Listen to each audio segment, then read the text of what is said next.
So, welcome to this video on PHP logical operators. Now, a logical operator is something that allows us to apply logic to our comparison operators or, in fact, to other parts of our code that require an alternative or a combination of things. And to help you understand this concept, let's say I wanted to make up a set of rules. I want a number to be entered. So I want a number to be entered. I want this number to be between, or I want this number to have an upper limit of 100 and a lower limit of, let's say, 1. So I want the number essentially be between 1 and 100. Now, it's fair enough, I can say I want the number to be higher than 1 or greater than 1, but I also need to say and I need the number to be lower than 100, or equal to 100, equal to 1, or between. So it can't be 101 and it can't be 0 or -1 and so forth. So for this, for these rules, if you like, or set of instructions, we need to create a program. So the number, for example, at the start is going to be equal to, let's say, 50. We need to create, in fact, first of all, what I'll talk about is each operator. The first one we've got is OR. Then we've got and we've also got not, which is an exclamation mark. So it's written with an exclamation mark. And can also be written with double ampersand, and OR can be written with 2 vertical bars, like so. So this means OR, this means and this means not. So not equal to, for example, we've looked at before, but and the OR are slightly different to what we've seen so far. So I'm going to start creating an if statement. I'm going to create my block there, so I've got 2 curly brackets and I've got what's going to go in here. So if this is true, we're going to echo out something in here. Otherwise, we're going to say something else. So echo number is fine. Otherwise, we're going to echo number must be between 1 and 100 inclusive. So inclusive meaning that it can be 1 or 100. So what's going to go in our if statement? We need to make 2 sort of checks on this num number. The first one is num greater than or equal to 1?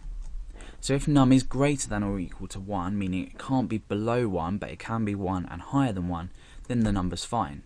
So we can check this now, we can preview this, so let's refresh. Number's fine, that's absolutely fine. Now what if we change the number to 200? That's greater than 100, so that's out of the bounds we want.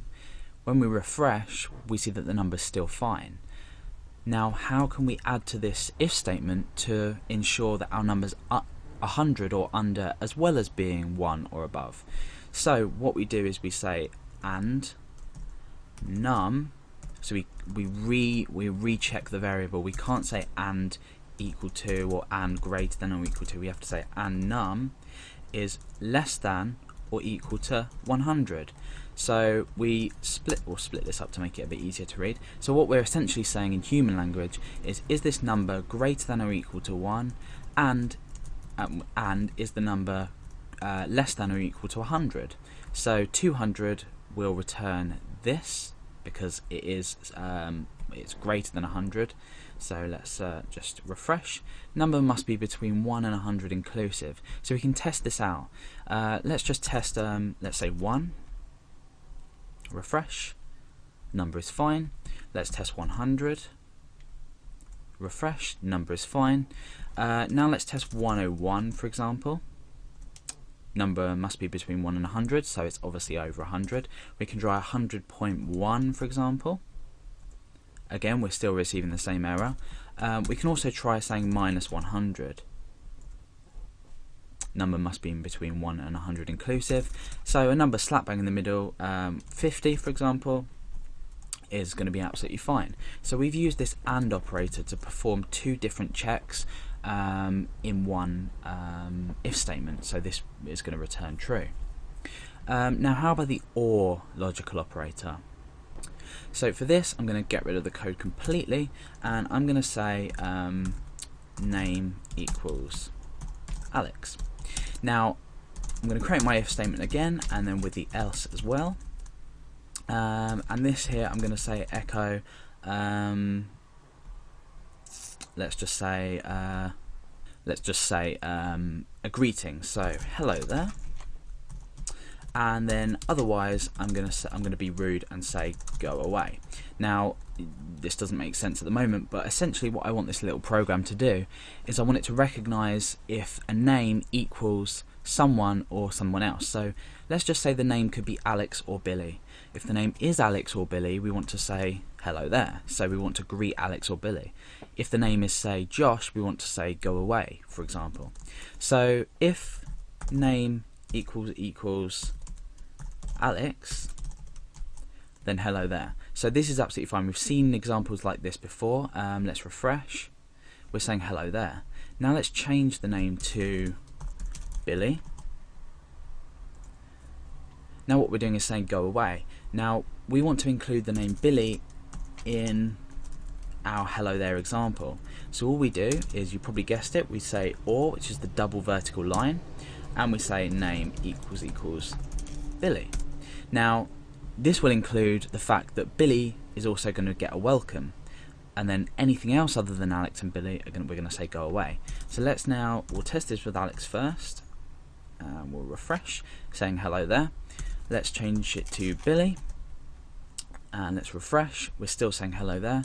Now let's change it to Josh, and we're refreshing and it's saying go away. So we can use this again. Now the beauty of this is we can use this over and over again as many times as we want. So I can say OR name equals Josh. So now instead of saying go away, we're being greeted. Now putting lots and lots of ORs in one is not a good idea. It's better to use an array for this, but obviously that's later on. So if you play around with things like this, you can also we can also use AND, which wouldn't make sense obviously in this example, because the name would have to equal Alex and Billy and Josh, and because it's a single variable and it can only equal one thing at once, that's not possible. But what we can do is we can combine things. So I'm going to say if name equals Alex, and I'm going to create a new variable up here called age, and let's just change me back to Alex, and I'm going to say and age equals 21. Notice I'm not putting in my quotation marks, there's no need, because it's an integer. So if name is Alex and age is 21, hello there, go away. So at the moment we're getting hello there. But if I was to change this to say 25, we get a go away. Now I can also say if name is Alex and age equals 21, or age equals 25, and I'm going to put this separately in brackets.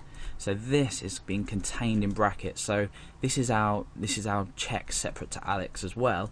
This just helps the logic of the program. It also helps you look at it a lot better. Let's change the age to 30. So my name's Alex and my age is, say, 30.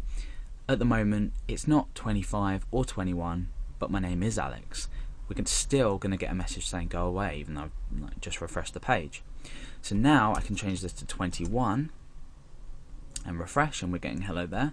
I can also change this to 25, and it's taking into account that my age can be 21 or 25. I refresh and it still says hello there. So you can combine these, mix them in, make sure you use your brackets well, and this will all make sense. So that's logical operators in PHP.